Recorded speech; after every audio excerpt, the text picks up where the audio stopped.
Montréal, printemps 1946. Dans le climat de renaissance qui caractérise l'après-guerre, un jeune homme du nom de Roger Morneau descend la rue Sainte-Catherine-Ouest pour se rendre comme chaque jour sur son lieu de travail. Il est employé au Windsor Bowling Alleys, un rendez-vous select où la bonne société montréalaise vient se détendre. À 21 ans, Roger Morneau, originaire du Nouveau-Brunswick, a déjà bien voyagé. Il vient de servir pendant plus de 2 ans au sein de la marine marchande pour soutenir les forces canadiennes en guerre. Mais tout cela est désormais derrière lui, et c'est d'un pas léger qu'il se rend à son nouveau travail. Ce qu'il ne sait pas encore, c'est qu'il est sur le point de s'embarquer dans un voyage plus dangereux et plus extraordinaire que tous ceux qu'il a connus sur les mers et les océans. Un voyage au cœur du surnaturel.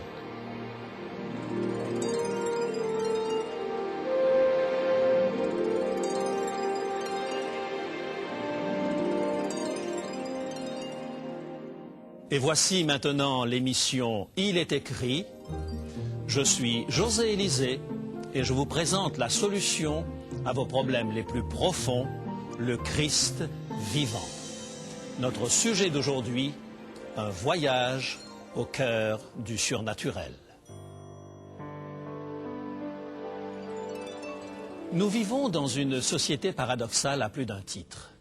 L'un de ces paradoxes ne manque pas de me frapper à chaque fois que j'ouvre un quotidien ou un magazine grand public. On y trouve, presque côte à côte, des articles décrivant les prouesses de la technique moderne, vantant les mérites de la science, du progrès intellectuel et de la raison. Et puis, quelques pages plus loin, nous voilà arrivés au rayon de l'horoscope, de l'astrologie et des prévisions d'une célèbre voyante.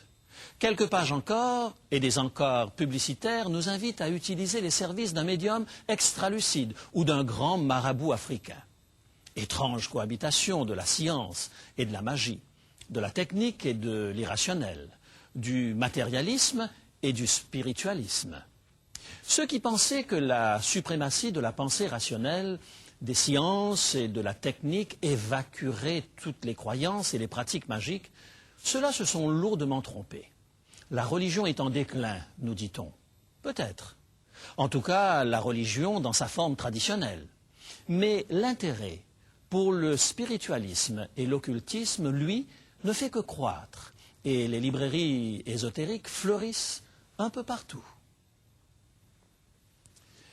Mieux même, pour essayer d'effacer le fameux paradoxe dont je parlais, il y a un instant, certains veulent donner aux arts magiques des titres de noblesse, en les élevant au rang de science. L'université d'Utrecht, en Hollande, fut la première à ouvrir une chaire de parapsychologie, suivie quelques années plus tard par l'université d'Édimbourg en Écosse. Quels sont les phénomènes étudiés dans ces universités? Tout ce qui dépasse les lois naturelles connues, ce qu'on classe habituellement dans la rubrique occultisme et ésotérisme.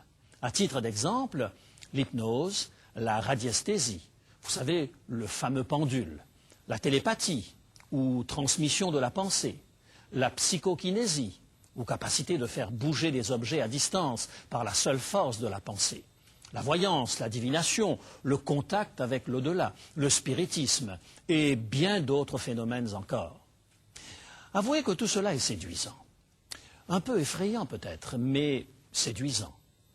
Et si ce monde occulte nous ouvrait les portes de nouveaux pouvoirs, nous rendant capables de mieux guérir, de mieux communiquer, y compris avec l'au-delà, de nous développer jusqu'à atteindre des niveaux insoupçonnés? L'occultisme serait-il un chemin d'avenir et d'espérance pour notre monde? J'en connais parmi mes auditeurs qui m'écoutent avec un petit sourire amusé. Ceux-là font partie des sceptiques. Ils ne croient pas à toutes ces balivernes et qualifient toutes ces pratiques de charlatanisme. Ce en quoi ils n'ont pas entièrement tort, car bien des prétendus voyants, magiciens ou autres marabouts ne vivent que de la crédulité de ceux qu'ils abusent. Cependant, rejeter d'un revers de main tous les phénomènes surnaturels n'est pas très satisfaisant. Sir Conan Doyle, le fameux écrivain anglais, père de Sherlock Holmes, décida un jour de soumettre les phénomènes paranormaux à une enquête poussée, digne du héros de ses romans. Après 2 ans d'observation, de recherche et d'expérience, sa conclusion fut sans appel. Il est impossible de nier l'existence de phénomènes surnaturels et d'un monde spirituel qui nous entoure. Sir Conan Doyle devint lui-même un adepte de la communication avec les esprits et développa ses soi-disant pouvoirs parapsychiques. Comme toujours, ce n'est qu'en nous tournant vers la Bible, le livre des livres, que nous pouvons découvrir la vérité sur le monde surnaturel et occulte. Dieu seul peut nous éclairer sur ce monde mystérieux et nous en donner la clé. Ce que la Bible révèle à propos de l'occultisme est d'ailleurs on ne peut plus clair, comme en témoigne la déclaration divine rapportée dans le livre du Deutéronome au chapitre 18 et au verset 10 à 12. Deutéronome, chapitre 18, les versets 10 à 12. Qu'on ne trouve chez toi personne qui se livre à la divination, qui tire des présages, qui ait recours à des techniques occultes ou à la sorcellerie, qui jette des sorts, personne qui consulte ceux qui évoquent les esprits ou prédisent l'avenir, personne qui interroge les morts. En effet, quiconque se livre à ces pratiques est en horreur à l'Éternel. En d'autres termes, Dieu nous dit « n'y touchez pas ». Il ne nie pas que des phénomènes surnaturels ou miraculeux puissent être associés aux pratiques occultes. D'ailleurs, la Bible elle-même rapporte des faits de ce genre. Mais Dieu nous dit « n'y touchez pas ». Pourquoi un tel avertissement? Comprenons tout d'abord que Dieu n'a nullement l'intention de nous priver de pouvoir ou d'expériences qui contribueraient à notre bonheur ou à notre croissance spirituelle. Lui-même agit avec puissance dans nos vies, parfois même d'une manière surnaturelle. Seulement, surnaturel ne signifie pas nécessairement divin. Depuis l'origine, depuis le Jardin d'Éden, l'humanité est aux prises avec des puissances spirituelles trompeuses, avec celui que la Bible appelle Satan, l'adversaire de Dieu, qui utilise les restes de ses pouvoirs pour entraîner les hommes loin de leur Créateur. Voici l'avertissement de l'apôtre Paul dans son épître aux Éphésiens, chapitre 6, versets 11 et 12. Éphésiens, chapitre 6, les versets 11 et 12. Revêtez-vous de toutes les armes de Dieu, afin de pouvoir tenir ferme contre les manœuvres du diable. Car nous n'avons pas à lutter contre la chair et le sang, mais contre les pouvoirs, contre les dominateurs des ténèbres, contre les esprits du mal dans les lieux célestes.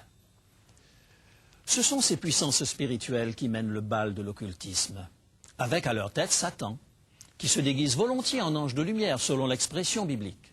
Ces puissances mauvaises nous abusent, nous font croire que nous possédons des pouvoirs qui sont en réalité des manifestations de leur puissance trompeuse.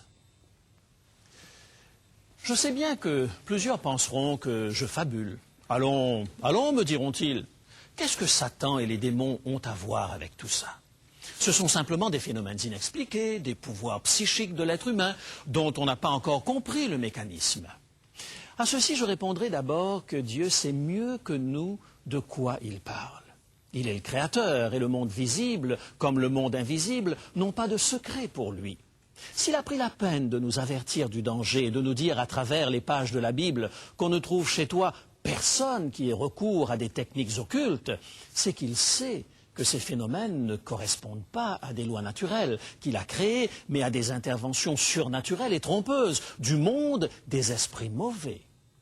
Contrairement à ce qu'affirment certains, les miracles accomplis par les prophètes bibliques, par Jésus ou par les apôtres, ne sauraient être comparés à des phénomènes occultes, car ni le Christ ni les prophètes n'ont jamais prétendu posséder un pouvoir parapsychique qu'ils auraient développé et qui leur aurait permis de réaliser des prodiges. Ils ont toujours affirmé que les miracles qu'ils accomplissaient étaient en réalité la manifestation de la puissance divine en réponse à la prière et à la foi.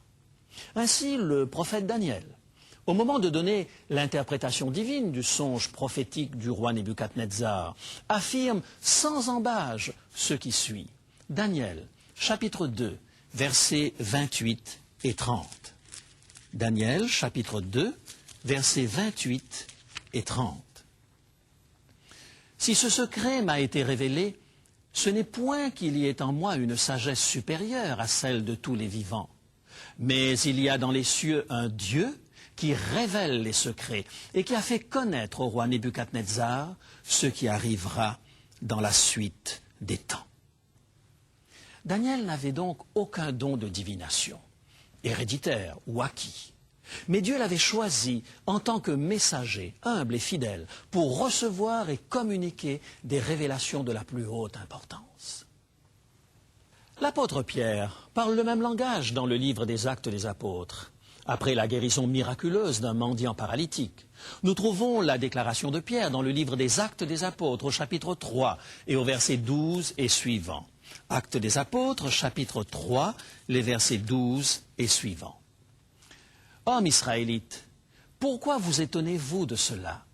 Pourquoi avez-vous les regards fixés sur nous comme si c'était par notre propre puissance que nous avions fait marcher cet homme? C'est par la foi au nom de Jésus que son nom a raffermi celui que vous voyez et connaissez. C'est la foi en Jésus qui a donné à cet homme cette entière guérison en présence de vous tous. Pierre n'était pas un guérisseur.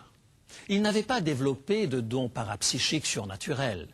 Mais Pierre était un disciple de Jésus, doublé d'un homme de prière et de foi. Et c'est en réponse à la prière et à la foi que Dieu accomplit un miracle pour le paralytique.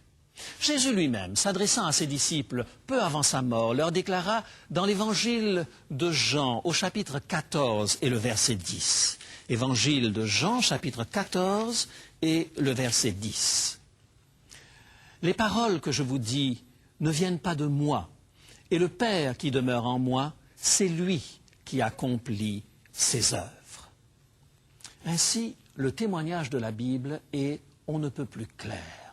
Tout phénomène surnaturel qui se prétend le fruit de pouvoirs paranormaux, parapsychiques ou ce que vous voulez, est en réalité la manifestation trompeuse des puissances spirituelles opposées à Dieu, c'est-à-dire celle des démons. C'est la découverte spectaculaire que fit Roger Morneau au cours de l'année 1946. Si vous étiez avec nous au début de l'émission, vous vous souvenez que nous l'avons laissé dans la rue Sainte-Catherine, au cœur de Montréal, alors qu'il allait travailler au Windsor Bowling Alleys. Ce matin-là, Roger eut la surprise d'y rencontrer une vieille connaissance, un certain Roland, avec qui il avait navigué sur les océans pendant près de 2 ans. Heureux de se retrouver, les deux amis décidèrent de prendre un verre ensemble, en échangeant des souvenirs et des nouvelles.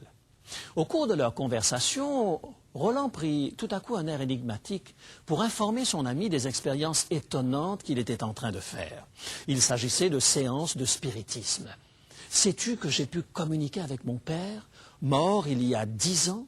C'est extraordinaire, Roger. Tu devrais venir avec moi.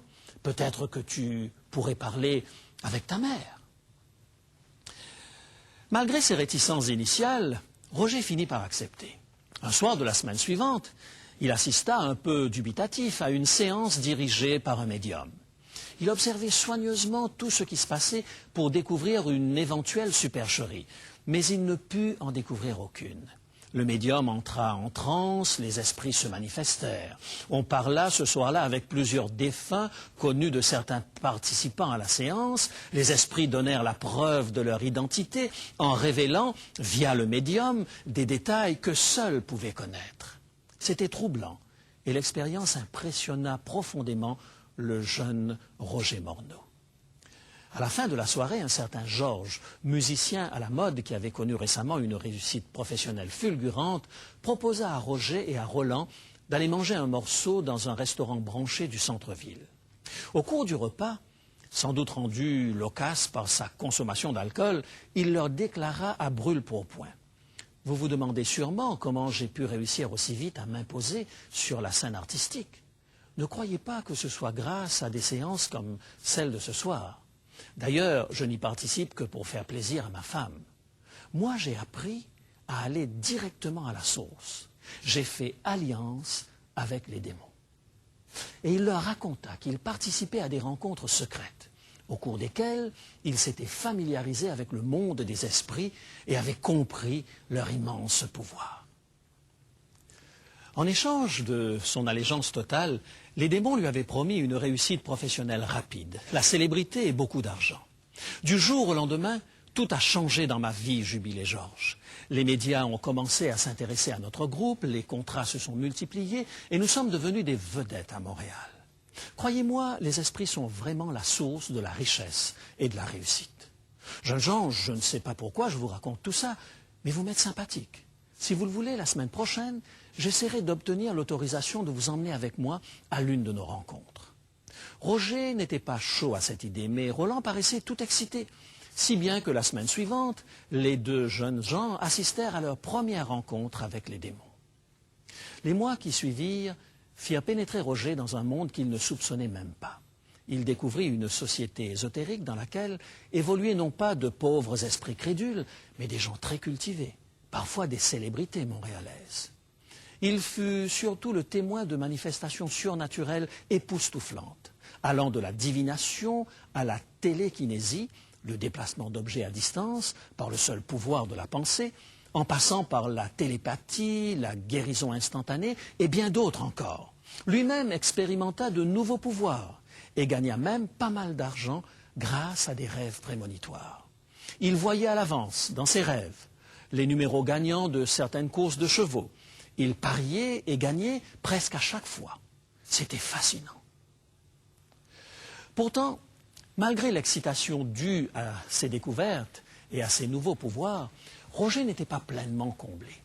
Et lorsque vint le moment d'organiser, pour lui, la cérémonie d'engagement définitive avec les démons, il demanda 10 jours de réflexion. Devait-il s'engager dans un pacte avec Lucifer? Pourquoi, malgré les perspectives de richesse et de réussite, n'éprouvait-il pas la paix à laquelle il aspirait? C'est le moment que Dieu choisit pour se révéler à celui qui le cherchait sans le savoir. Il mit sur la route de Roger un nouveau collègue de travail, qui l'intrigua dès le premier jour par son comportement différent et par ses références fréquentes à la Bible.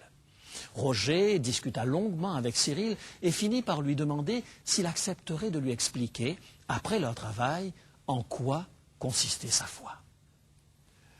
De 18h à 21h ce soir-là, Cyril et son épouse étudièrent avec Roger Morneau 3 sujets bibliques fondamentaux. Ils lui expliquèrent le combat entre Dieu et Satan et la victoire obtenue par le Christ. Roger sentait qu'il était en présence de vérités qui pouvaient changer sa vie.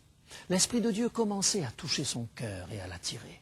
« Mes amis, dit-il à ses hôtes, je ne peux pas vous révéler pourquoi, mais il serait de la plus haute importance pour moi que nous puissions nous rencontrer chaque soir de cette semaine et étudier la Bible comme nous l'avons fait ce soir.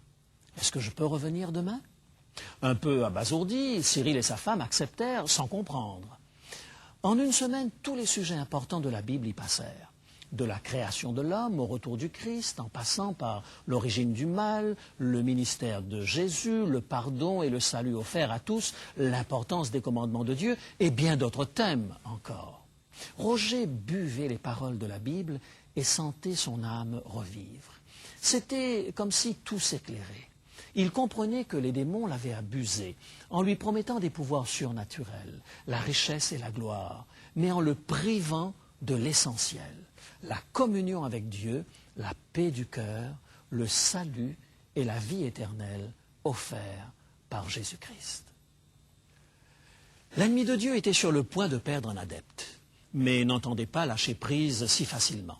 Un soir, dans son appartement, Roger Morneau vécut un face-à-face surréaliste avec un chef des démons venu pour le convaincre de s'engager dans la voie des esprits.